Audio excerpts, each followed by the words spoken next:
Alors aujourd'hui dans cette vidéo, on va faire le point sur les résultats obtenus pendant la semaine dernière, également pendant le mois dernier, et que je suis toujours en fait en ce qu'on appelle la réhabilitation. Donc voilà mon compte, comme tu le vois, je suis sur un compte express. Ça veut dire quoi? Ça veut dire que c'est un compte qui peut être payant. Donc là, j'ai combien? J'ai 745 $ sur ce compte.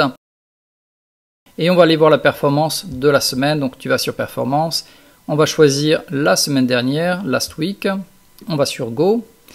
Donc là sur la colonne de droite, ce sont les trades perdants. Comme tu vois, on a eu 3 trades perdants. Les trades gagnants, on en a une dizaine. Au total, voilà le résultat. C'est là que tu dois regarder après les taxes, après les frais, etc. Donc cette semaine, on a fait 206 $. Également, tu as le camembert qui est assez intéressant à voir. C'est-à-dire en vert, ça sera les gains, ça veut dire les trades gagnants. En gris, les trades neutres. Et en rouge, les trades perdants. Si jamais on peut le regarder également sur le mois dernier, donc last month.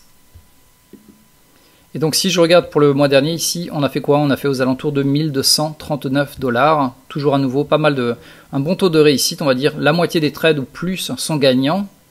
On a eu pas mal de trades perdants, mais quand même aux alentours de 1300 $ de gains pour le mois dernier.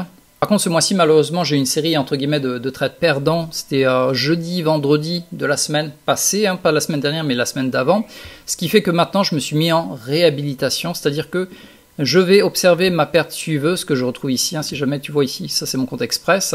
Légèrement plus sur la droite où tu as on va dire la balance de ton compte. Tu cliques là et là tu vas voir combien d'argent il te reste avant de cramer entre guillemets ton compte. Donc là tu vois c'est marqué, il me reste, ça c'est un compte à 50 000 $. Donc ça il me reste 1150 $ entre guillemets de perte tolérée avant de cramer mon compte. Normalement le maximum qu'on puisse obtenir c'est 2000, donc c'est pas mal, ça reste raisonnable. Cependant je suis un peu en zone entre guillemets orange. C'est pas la zone rouge mais c'est la zone orange.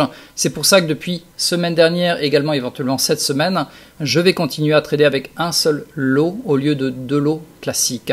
C'est-à-dire que je diminue en fait le nombre de positions pour éviter de... Par exemple, si j'ai malheureusement 2 jours, 3 jours consécutifs de trades perdants, là je risquerais en fait de cramer mon compte. Tandis que si je décélère le nombre de positions par trade, ça me permet en fait d'enquiller éventuellement 3, 4, 5, 6 trades perdants sans pour autant cramer mon compte. Donc c'est ce qu'on appelle la réhab. D'ailleurs, j'avais fait toute une vidéo là-dessus sur le conseil de la réhab. Je te recommande vraiment de le regarder parce que en trading, ce que l'on dit, c'est que tu peux maîtriser une méthode, tu peux être le meilleur des traders.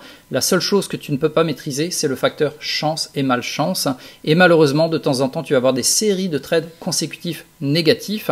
Et dans ce cas-là, en fait, tu peux facilement cramer ton compte. Et la seule chose que toi, tu peux faire pour éviter de cramer ton compte, c'est quoi à ton avis? En fait, c'est de manager la taille des positions, c'est de faire ce qu'on appelle du money management. Donc je t'encourage vraiment à regarder cette vidéo qui apparaît maintenant sur l'écran, qui est sur la réhabilitation et pourquoi je me mets en réhabilitation à nouveau cette semaine.